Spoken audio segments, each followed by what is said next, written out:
वालेकुम। आज हम गणित सप्ताह के मौके पर आपके सामने जाविये की किस्में और जाविये की जोड़ियां बताने वाले हैं।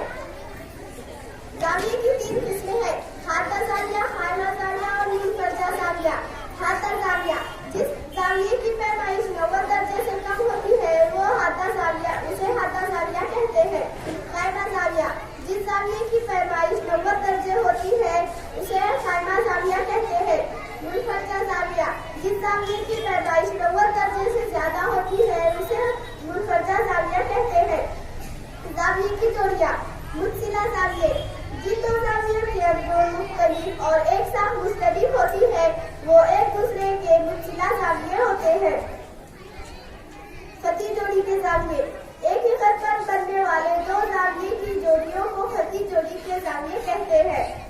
मुकम्मिला जाविये, जिन 2 जावियों की पैमाइशों का मजमुआ 90 दर्जे होता है वो एक दूसरे के मुकम्मिला जाविये होते हैं। मुतम्मम जाविये, जिन 2 जावियों की पैमाइशों का